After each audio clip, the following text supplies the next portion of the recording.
Ce journal vous est offert par ONG, Service Réussite Internationale.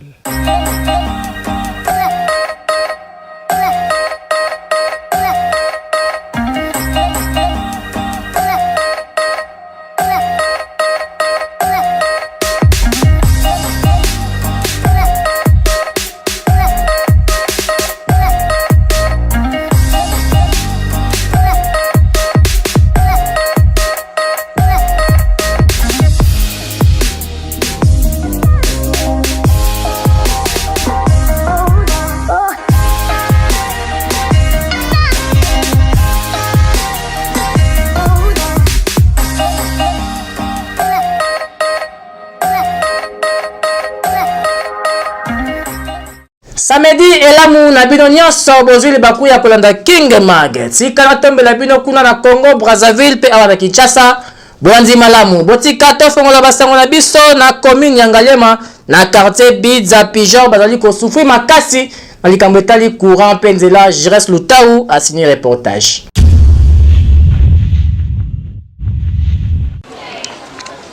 Gouvernement congolais, bien que ba préoccupation ezali ebele pembo ezali concentré na makambo etali bongo élection, kasi na bakwe mosusu pe bazali na posa ya ko vivre en live révolution de la modernité vision cher ya chef de l'état. Neti awa na quartier Binza Pigeon na commune ya Ngaliema. Population ya kwen oyo bazali na ba difficulté makasi.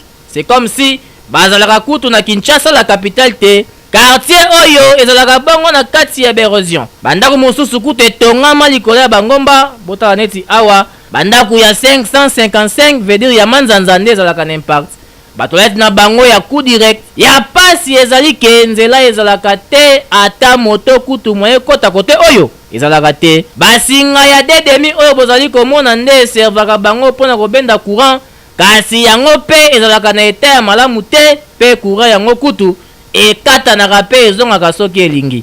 Na miko ya King Mag toyoka communication. Donc biso si il pleut donc nzela ezaka bien te banzele bukanaka pe lisusu à propos sur énergie à courant donc on a courant malunga te tana ba fil to ça là yana ba fil monano ezana très risquant parce que pendant la pluie soki mwana mkazo leka akoki fil ewi pe ko kata na ewi pe ko kanga mwana mke ba ko kufa tala ba singa za isolé boye depuis le temps ça ba poto to mona ka ni réaction vraiment et on to senga mino ba konza mo ko sur le cambo vraiment to zana difficulté moko ya courant courant ezala tantôt ekei to sali ba une semaine 2 semaines courant ezate to zono ka mpona makambo courant disons na kodo bon to senge pa ba konzi ba soutenir biso pona otindela biso ba câble ba chela biso ba câble à bien ko na bangomba bon c'est la biso pona nzela pe les réseaux comme ko déranger biso soki pe basaki ezali poko basomba biso basaki biso mo to ko sala effort pona ko sala nzela basaki soki ezali wana nde to sala mo bien bakonzi mingi bino beli à côté oyo population ya quartier Bidza Pigeon bazali na posa ya solution côté oyo po bango nde batindaka bino kuna na parlement pona kozwa ba solution ya kwen oyo kasi tina mo ya lelo solution ezomaka kaka te yango balobi bazali kozela bino na 2018 boya susu kosala ba campagne côté oyo pesa passage. Érosion moko efongami makasi kuna na commune ya Selembao na quartier Konde na bambula yo tiko beta mikolo tiko leka Raisi Moussa pe Médaille Longue pour na commentaire.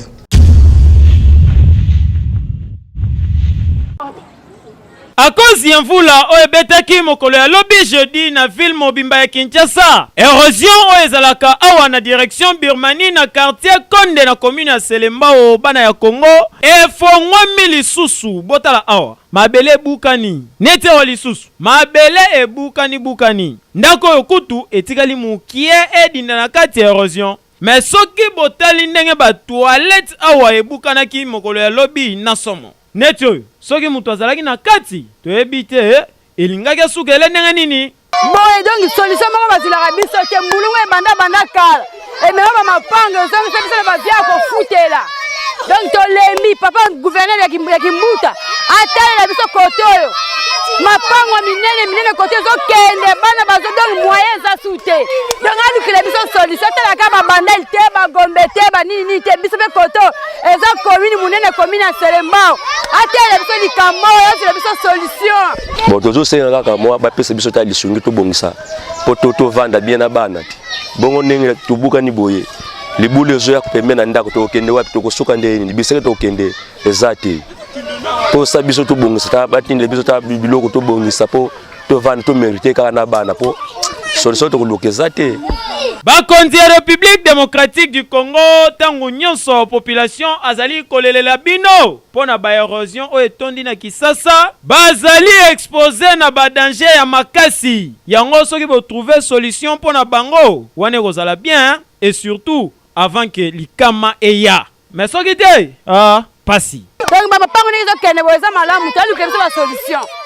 ONG SRI ya président na ikamba Simon le tout puissant babi kuna bakitisi ba prix pona kotanga na Tunisie pe komona espace Schengen mobimba bokima mbangu mpo kuna ezali place ya sir.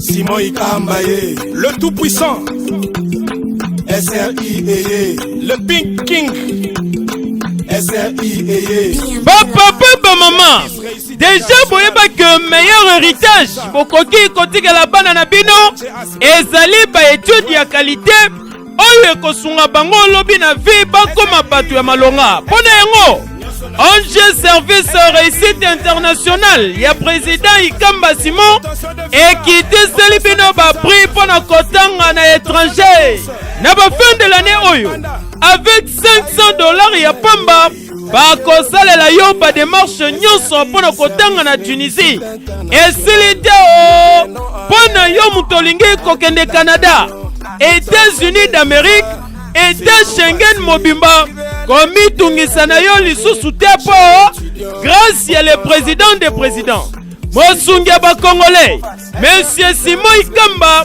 na $1000 ya pamba ba démarche na yo nyonso ezali kosalema pe au voyager na facilité bana ya Congo ONG service réussite international ezali nango ambassade te kasi ezali mosungi mpona ba voyage na bino po makambo konyokwa manase ya bamoyi kokotaka ba jeune prière mpona koluka voyage ezala lisusu te yoka awa na ONG service réussite international atolingi okende Chine Dubaï Chypre Russie Brésil Inde Cuba Maroc Tunisie ezala Afrique du Sud to bamboka misusu ata voyage touristique voyage ya ba étude voyage ya soins médicaux o conférence to commerce ba démarche ezali kosalema na facilité kobeta madata na mikolo muke ozwi visa na yo o voyage kitoko nyonso grâce ya crédibilité pe sérieux na confiance ya ONG service réussite international ezali na yango bino moko botala bandeko yo ndenge bazwa ba visa na bango awa na ONG service réussite international ndenge ye moko le président international Simon Ikamba accompagnaki bango na aéroport ya Njili soki pe bakomi na ba destination na bango bayamba makakitoko pe orienté grâce ya ONG service réussite international botala na mesa ya le président Ikamba mikoloyo ba visa plein na craqué kala mingi te azotendika ba congolais misusu na étranger bana ya Congo bokeba en tout cas bokeba na ba chance ya mike oyo bazali ko escroquer bino bambongo ebele po bango moko na ONG service réussite international babimaka nde bakomissionnaire ONG service réussite international lelo ezali na 4 adresse mokoka bisika ya kobunga te ya liboso pona bana changu nyonso boya kokutana na numéro 25 ya boulevard Lumumba quartier sans fil na commune ya Masina référence immeuble Tyrannus na arrêt Apocalypse ya mibale na numéro 24 ya avenue Colonel Ebeya na commune ya Gombe référence quartier général ya armée d'Isali. Ya Misatu bokokuta yango na numéro 83 avenue Pascal Taboulay ex Tombalbay na quartier Golf na commune ya Gombe. Référence na studio Ndiaye na kati ya RTNC2 en face ya Inerbe na Wileri. Pe ya Suka bokozwa yango na avenue Mpozo.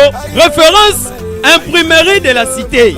Bana ya Congo Bomiko Sate, meilleure adresse pour la facilitation ya ba voyage na bino. Ezali ONG service récit international. Pour na SRI, ça va faciliter.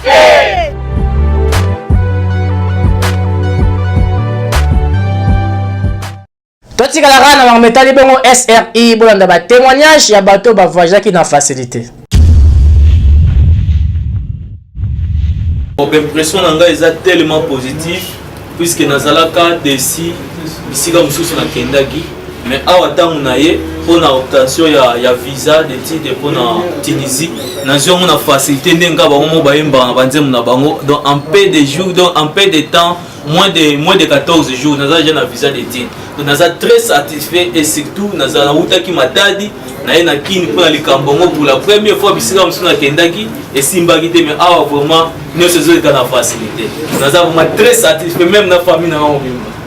Je viens de Tunisie pour les études, bien sûr, grâce à l'ONG SRI, du président King Naikamba, qui m'a aidé, il m'a facilité à avoir ces visas facilement et dans très peu de temps. Donc, merci vraiment au président King Naikamba et à l'ONG SRI. Donc, venez très nombreux ici et vous ne serez pas déçus. Vraiment, ONG SRI, Kito Makasi. En tout cas, toujours moi satisfait de ce Misato, Alphine Rabel et Joël, parce que tu as vu visa de Misato, tu dis encore, et puis le 2 jours, on a mis sur le départ, ce Misato, et donc, tu as vraiment nécessairement Misato. Malheureusement, les Anguilles à Niama, les lots de Air Maroc. Héroïne, la ndenge mukete visa ya moyo na kei. Héroïne la ndenge mukete. Esika lokumu na Nzambe donc na ngolwa Nzambe donc na Nzamba bati ebele président donc assurance kaka. Président Oumela. Masaki toko kano. Président Simon Ikamba a Oumela. Depuis 1962 que babita ya quartier Kalunga kuna na commune ya Selemba ou bazalaka na courante SNEL etelaki bango courant batonisama na esengo makasi Jires Lutau pe Medar Elonge pour na commentaire. Banda quartier Kalunga oyo ebotama na 1962 awa na commune ya Selembao. 2 ans kaka après indépendance ya République démocratique du Congo, bana Kinshasa bondimela ngai population ya kotoyo batikala komona courante. Mais esengo etondaki bango makasi mikoleleki po na makasi ya gouvernement congolais. SNEL, Société nationale d'électricité, ayaki kotiela bango courant.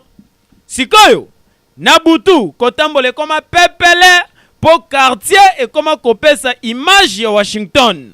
Mais ya pasi ezali que na 20 avenue o ezali ko constituer quartier oyo 16 kakande courant ekoti kasi 4 mobimba courant et comité. Ezali avenue Kilembo, avenue Kimbondo, avenue Kinzambi na avenue Yanda. Population baleli makasi po insécurité ekoli na 4 avenue wana na ndenga lisekite. Courant côté comité, juste courant sur la likolo na lusadus. Donc tozo baté au juste za nini ba potino baba na biso ezate câble ezate ko comprendre est-ce que ba kotiabe ba otiate. Soki musala ya kuna batie biso Kalunga yanda ko banda Kilembo, Kimbondo, Kinzambi Yanda batie bango na compte ya Pulumbambo. Et pourtant yanda sugi na Kalunga sugi na Yanda. Comment ba banini ba bation na elle à Pulumbambo? Ce n'est pas vrai. Oyo SNEL sali na quartier Kalunga na commune ya Selembao awa. En tout cas, ezali musala kitoko pe ezali kosenga babetela yango maboko makasi.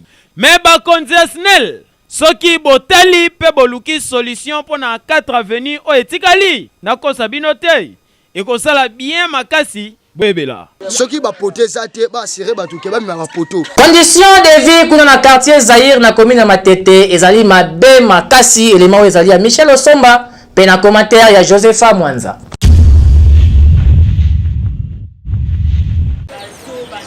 Na quartier Zaïre, précisément na commune ya Matete, condition de vie à population. Oko kanisake toza na village moko boye, nzokande toza na biso na capitale ya République démocratique du Congo. Côté oyo, bazana banzela te, kaka nzela oyo moko bazala kanango, kutu soki mbula ebeti. Mawa botala bino moko ba mama ndenge bazo katisa mai ya pasi na quartier ekoma lokola zamba matiti na banzete ekoma kolekela bandaku na milai kutu bandaku misusu soki otali ekoma nango polele batu kutu bakima na bango kote ya bawenze bosana na yo ebongo snel kutu bayebite soki courant ezalaka na couleur nini kuluna kutu koloba te bourgmestre elongo na ba député provinciaux. Boza wapi comment la situation de vie à batu bazo vivre na capitale lokola na village eza pasi pesoni makasi pesa passage. Ba symptômes ya maladie ya drépanocytose o babenga bongo anémie SS ezalaka nini Maman Sandra expliqué yango. Pour la maladie ya anémie SS soit maladie de drépanocytose eza maladie moko génétique grave ou eza na ba symptômes ebele donc eza maladie ezo toucher corps mobimba ezo simba organe nyonso ya nzoto. Il y a plusieurs symptômes ya maladie anémie SS. Eza na bana mususu bazo manifester ba douleur te mais eza na croissance te mususu azo manifester douleur te makila na ye mai donc makila moko eza très faible et si la kapamba bana mususu azo accentuer ba fièvre moko très élevée ba température 89-40 ba symptômes mususu eza ba gonflement au mona mwana zo vimba mutu eko vimba misu ezo vimba ba lèvres ezo comme jaune misu jaune ba paume de main de pied ezo comme jaune bana mususu ba douleur osseuse yeso ka besa la ba crise mikuwa wana vraiment boyoki mao bana mususu épilepsie ezape parmi ba symptômes ya anémie message ezaka ka cœur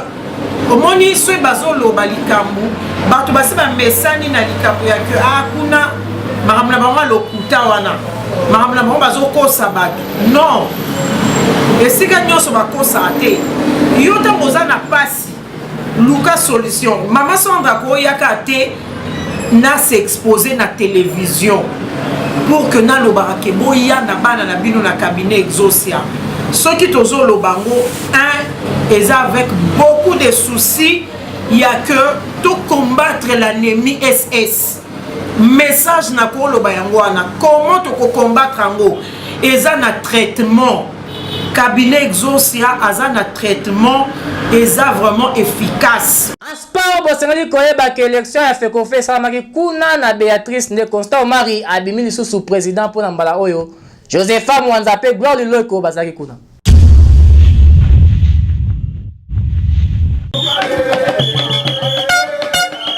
Na cadre ya koluka bonne gouvernance na oyo etali football awa na République démocratique du Congo. Élection et salamaki mokolo ya lelo le 23 décembre 2017 na Béatrice Hotel. Ezalaki bongo na présence ya ba membre ebele ya FECOFA pe ya FIFA. Natina ya bonne gouvernance, délégué à FIFA alobela kitina etali diversité na ba administration pe collaboration na ba pays d'Afrique pe ya Europe. Alobela ki lisusu impact total ya développement ya football awa na République démocratique du Congo. Bosengeli boyebake esalamaki na présence ya ministre ya sport. Kasi bosengeli bosimba que président Constant Omari atikali toujours na poste na ye.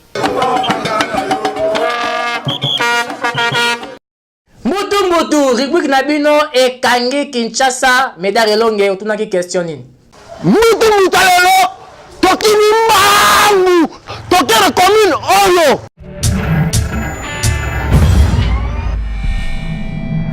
Braconnier ezali mutu alamba masanga na Bracongo to mutu abongisa bakazie na Bracongo. Mutu abongisa bakazie. Mutu o abongisa bakazie.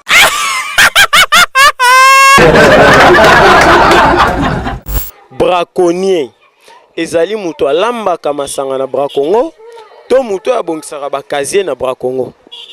Eza mutu azobongisa pona bakazie. Mutu azorange pona bakazie na masanga. Mutu azorange pona bakazie.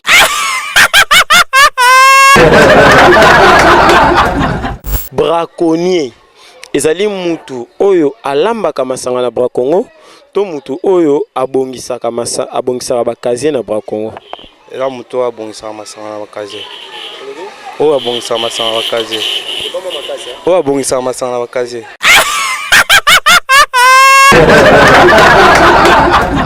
Braconnier eza mutu alamba masanga na Bracongo to mutu oyo abongisaka bakazie na Bracongo. Ndenge nayebeli braconnier ezali bato oyo babomaka banyama na ndenge moko illégal. Braconnier ezali mutu alambaka masanga na Bracongo to mutu abongisaka bakazie na Bracongo. Braconnier eza mutu abongisaka masanga. Braconnier mutu abongisaka masanga na Bracongo.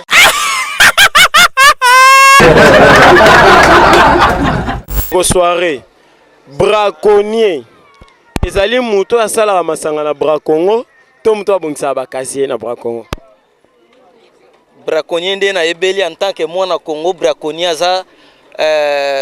aza chasseur, aza déserteur, aza mutu asalaka chasse na niveau intérieur.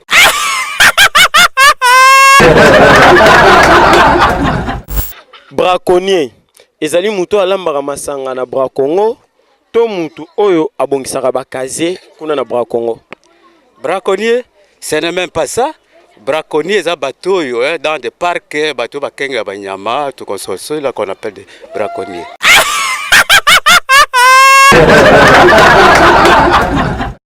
Braconnier ezali mutu alambaka masanga na Bracongo to mutu oyo abongisaka bakazie na Bracongo. Braconnier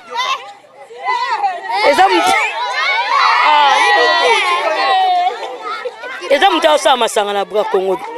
Mutu azosala na kati ya izina ya Bracongo.